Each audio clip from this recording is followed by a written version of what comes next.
folks, this is Josh, Stoney Ridge Farmer. Welcome back to the farm vlog. Today we're off the farm and we're in a very special place. We're at Hand Hewn Farm here in Ohio.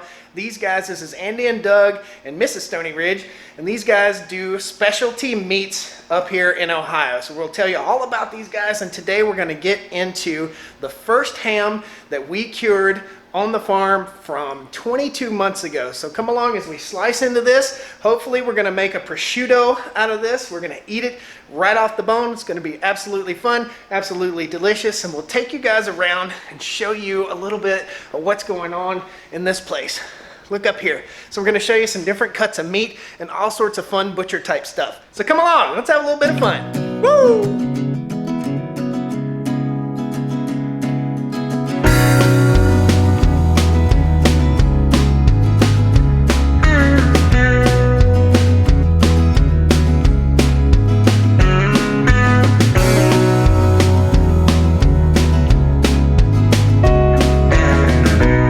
This is a family affair, everybody pull in here. What we're getting ready to do is open a ham that I haven't seen for close to 20 months. Mrs. Stoney Ridge was there for part of it, and these guys were not here for part of it, but this is something that's really enjoyable to me. I think we're gonna have a great time. First thing we're gonna do is take a little toast to the animal, to the life of this hog, and cheers to the life of the meat. Let's talk about what this is. This is probably about a 35-pound shoulder off about a 350-pound hog that we butchered close to 22 months ago. This bag that it's in is like a nylon type bag. It's wrapped in paper and it has cotton string wrapped all around inside here. It's covered with salt for 2 weeks prior to hanging, and then we cover it with black pepper, a mix of brown sugar, water, black pepper, and a little touch of liquid smoke and red pepper on the bone ends to keep the skippers out. So those are little bugs. There'll be a link in the video description to how we did this, okay? So without further ado, we're gonna open this up, and then we're gonna talk about what you guys do here on Hand Hewn Farm. Oh man. There, whoo, that knife sharp, gonna stab myself in the face. This is a knife that I pulled out of a bucket full of rusty screws and nails. Restored it. Awesome. Let's tear up the tip. Nice having it with that. Yeah. Okay. Here's the reveal. So this is the grocery bag, and this is how we wrapped it all up in string, which we just cut these strings away and break them back. Oh, I'm excited too. So intriguing. Here it goes.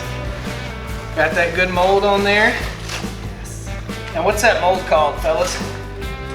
Each area, a form of penicillium, usually. each area of the world has its own mold, right? Yep. Oh yeah. Oh man. That was awesome. Yeah? Is this Yes. yellow mold okay? Oh yeah. Absolutely. Nice, nice. So this is covered and it looks delish. It is covered in black pepper, and okay, I'm gonna lift it up, slide that guy out of there. And Dad said first thing we need to do is wash or brush this off. I don't know about washing it. We've got a brush. We can brush some of it off if you want, but we can just cut into it. Yeah? I wouldn't bother brushing it. So we just cut into it because she looks so ugly. Look at that. Oh, So, it's gorgeous. yeah, ugly. It's gorgeous. Ugly as in gorgeous. That is the skin side right here, and this was soft when we put it in there, but it's pretty hard now. So to be clear, right? The head of the pig was up here. Yep, The groin and belly was here. exactly. Foot down here. Foot down here. Yep. Cool. All right. Right here are all the knives. We're deciding which knife to use. What are you looking at? What you looking Well, for? we just got a new knife from a friend. Yeah. This breaking knife, which is gorgeous, and we haven't got to use it very much. So I Nice. kind of want to use that. Let's use it. Let's use it. First, before we cut this, let's do a little teaser before we cut this. So come on in here, guys. Tell us what you do here. And if somebody wants to take like a butchering class, they can come up here to Hand Hewn Farm. Is that right? Yeah, we offer Okay. butchering classes here at the farm. In fact, the next one is right after Christmas. Gotcha. Okay. And then we also travel to farms. The next place we're traveling to is in Tennessee Okay. in January. Awesome. But yeah, you can always check our website. We do small classes. We just got done doing a salami class yesterday. Nice. And a baking class before that. Gotcha. Yeah, we're always doing new classes. They're always up on our website. Cool. And your website is handhewnfarm.com? Handhewnfarm.com. There'll be a link down in the video description in case you guys want to get with these guys and absorb knowledge. This is like, how to describe this? This is like a conglomeration of knowledge from old Italy, from curing hams the old Southern way, the Virginia ham way, and Appalachia, yeah. Spain, France, yeah. So meat's been cured all over the world before refrigeration, and these guys have pulled together the knowledge that you need to have in order to do it successfully at your place. And my dad has some of that knowledge too, and we're passing it on to you too. So it's good stuff. Handhewnfarm.com, and they can get one of these guys right here too, right? All leather, handmade aprons. Yep. Yeah. So cool. Can they get them right on the website? Soon. Soon. Okay. Yes. Call. Coming soon. Yes, Nice, they'll be up nice. on the website. So let's cut this thing. We're gonna let these guys cut it first. It's gonna be rad. I would like to slice right here, but I'm probably gonna run into the shoulder blade. Yeah. So we can come up here and cut on this side without running into any bone for a little bit. So this is probably our best bet. And I personally want to get some of this. You wouldn't want to come at this like this? On the copa, it feels weird. Exactly. So this is all going to be skin right here.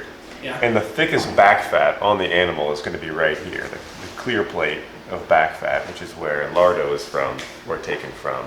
So you've got skin and then back fat right here, but then what sits on top of it in American butchery is the Boston butt, but in Italian dry curing, the capicola. It's the copa muscle turned into capicola. So this is like the money cut if you It's like a tube that sits right here. Yeah, if you're into dry curing.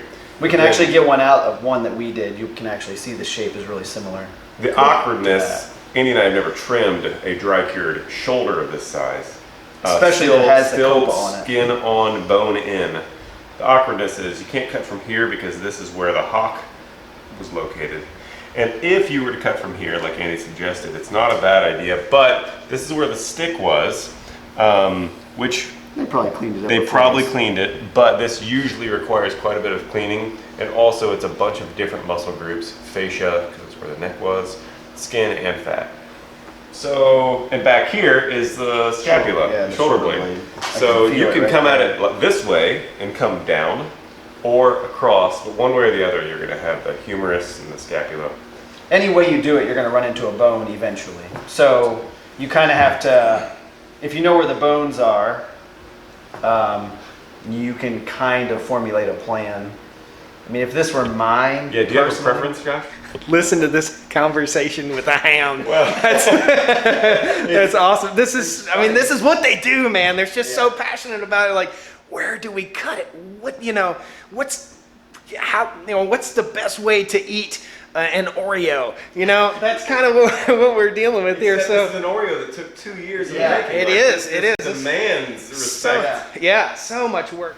Just taking a little bit off so we can set it flat to trim the other side. See how it sits.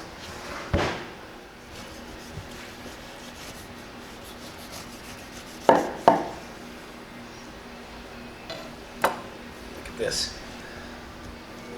Oh, baby. So we're trimming some of the, looks like red pepper, and then you get into a little bit of this yellow fat. The yellow fat is actually, when it yellows like that, it's rancid, which isn't a bad thing. It's just when it's exposed to UV light, it turns yellow and it gets like a metallic taste. Some people get real freaked out if they taste that. They think the whole ham's bad, but it's actually not. It's just superficial where the light has had access to the fat. So it's not a bad thing. You just need to keep on trimming. Until it's And as you see, like right here, it goes from yellow and then it turns into that white and pink. That's the good stuff right there. We might have to trim it a little bit. Yeah, watch her. Oh, Yeah, this We're is gonna be getting there. nice. We're getting there. Just need to get a little bit deeper.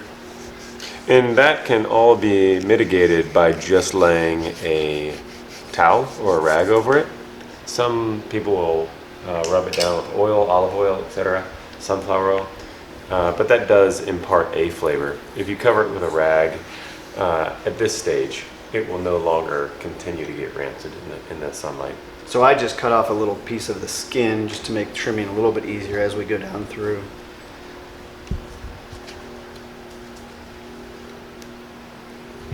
This is exciting. I've never cut a shoulder like this. This is fun. Just have to dig a little bit. It's like kind of like a treasure. You got to work for it a little.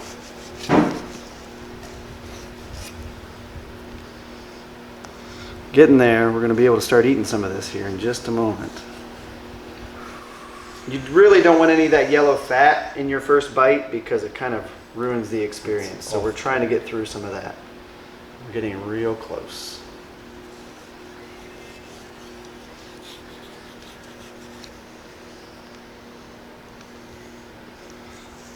That knife is a boss. Yeah, it's working pretty well. What are those crystals called that get on there? Triosine, the white crystals in meat, they only show up After 18 months. Yeah, or so. you got to have something at least 18 months. They show up in meat and cheeses that have been aged over 18 months.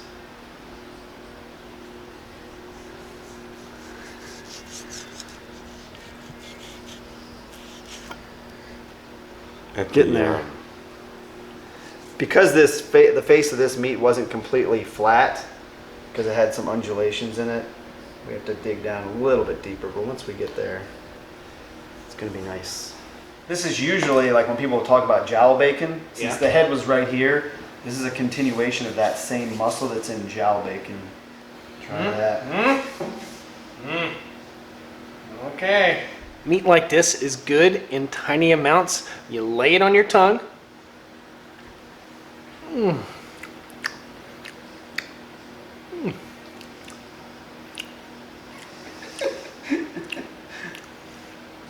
Interesting.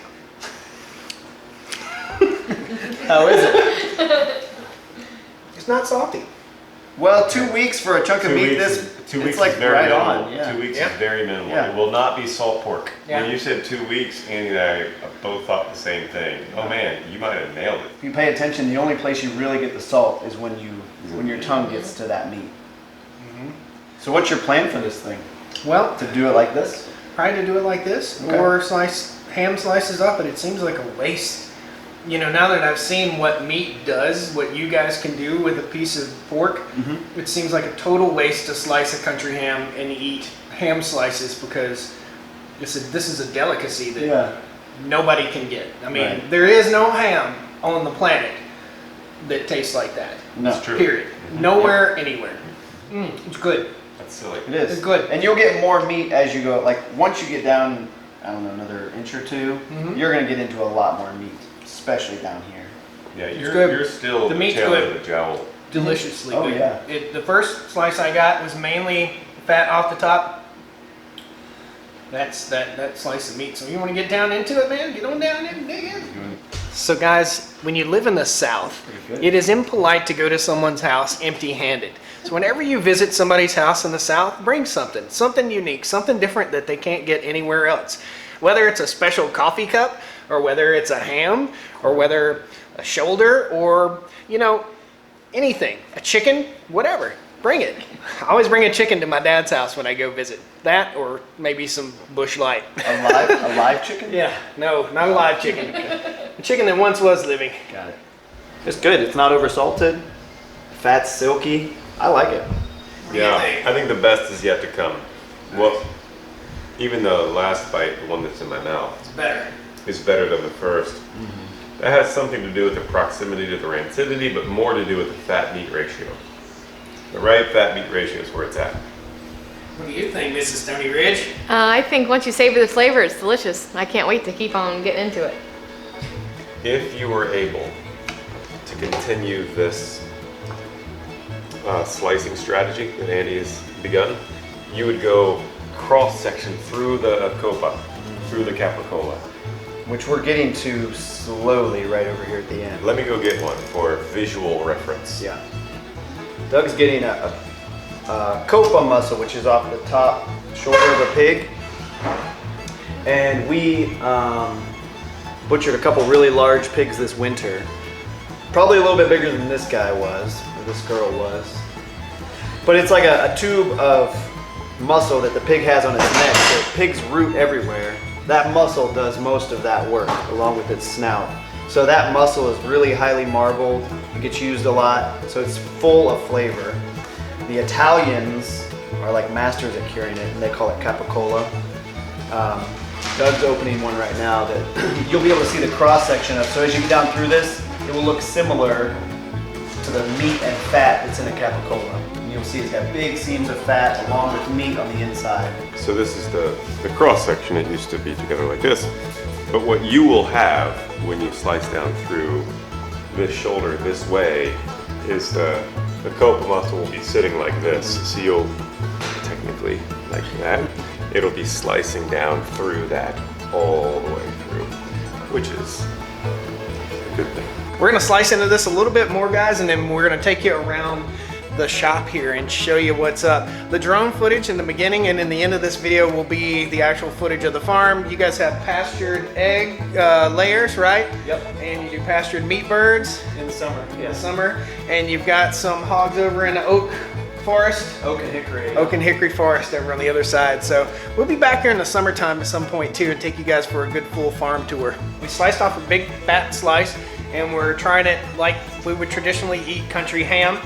My initial thought was this is not as salty as I thought it would be, and it didn't have as rich a flavor.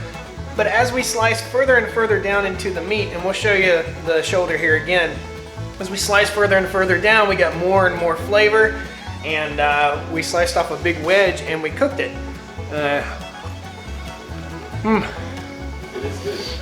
This is family tradition passed down from like 5 generations of my family. It's awesome to be able to share it with you guys, and it's awesome to be able to do this here. So good. We're gonna take you in the coolers and show you what's going on in here real quick, and then we're gonna eat. It's so good. Oh yeah. Okay, so we've been into our shoulder about this far now, and what you saw at first is totally different than what is going on now. So this is what we're cutting into right now, and that is totally shelf stable. Will sit on your countertop. You wake up in the morning, you want a slice of bacon or ham, you slice it off, throw it in a skillet, cook it with your eggs, or you can just slice off and eat thin little strips. Unbelievable. We're gonna get a little tour of your butcher shop here. Okay. Yeah. And I'm gonna start with, what's that? What are these? This is our bladder chandelier. So these are all pig bladders. So every time we kill a pig, we take out the bladder, Yeah. fill it with water a few times, stretch it out, and then fill it up with air like a balloon, Yep. and then put it here. Cool. And Now, well, we usually then rehydrate them. We put them in water, and then we, I'll show you in a minute, we stuff hams into them, and they help aid in the curing process with hams. Cool. Boneless hams, not like your ham. Gotcha. Yeah. Awesome. So we're gonna go inside of a cooler here, a walk-in cooler, and what do you call this? A curing room? Curing chamber, Okay. aging chamber, yeah, whatever Awesome. you want to call it. Let's do, I okay. have them down as the We're cooler. gonna save the best for last, so let's go in here. Our chill. We got this on Craigslist, I think. It's yeah, an old 1920 style walk-in cooler. We outfitted it with a cool bot, which helps regulate the temperature. Right now, if you look, it's 37, 38 degrees in here. So we keep meat that's in the process of being cured over here on the side that we keep in vac sealed bags. We've got some big hams off of a sow that we butchered this winter. Salamis that we just stuffed yesterday. Pancetta that we just cut into. Eggs, cheeses, all sorts of cool stuff. This is where we start. Then we go over to our curing chamber, which after the stuff has been cured, comes over here. This is the cool room. So in here, we have salamis that have already been cured. Now they're aging, drying out a little bit. We have little boneless hams that we use those bladders. We take a ham, get the bone out, stick it into a bladder. So these are all stuffed inside of bladders. Larger format salamis, pepperonis. This is the pancetta we tied with you last year. This guy right here, if you want to try cutting into it. Oh yeah. Other big hams. Yeah, this is where everything gets a little bit funky and delicious. So if you want to go through a class and learn how to make some of this old time traditional cured pork and or butchering classes for your pork, check out handhewnfarm.com. They're great fans and friends of the channel. It's a special place, guys. It really is well worth the drive, well worth the time to come here and to learn something that you're just not going to get anywhere else. So I don't want to sound like I'm trying to sell you on coming here, but yeah, but we're here for a reason, because this is one of the most special places I've ever been, and I think it's important that we share it all with you guys. The rest of the country hams we'll probably take you in the butcher shop, and we'll slice those country hams as the traditional way through the bone. This is going to be a special ham that's going to sit on our shelf at the house. It's shelf stable. It's going to sit on the chopping block, and we'll shave off meat as we want it and just have something super special. So guys, I hope you enjoyed this video. I hope you finally got to see the results of months and months and months of cured meat. We're definitely going to take you on a journey again, and we'll process another hog sometime in the next year or so. And we're building our hog lot on our farm right now, so we can finish them with acorns and chestnuts. Good stuff. Thanks a lot, guys. We'll see you next time on the Stoney Ridge. Woo! Woo! There you go. Come on, give it to me. I can't do it. How about over there? Doug's way better. Doug! There you go. Thanks a lot, guys. We'll see you next time. I hope you enjoyed this. Pound that like button. Subscribe to the channel. There's some wonderful stuff going on here on the farm. Land of the free.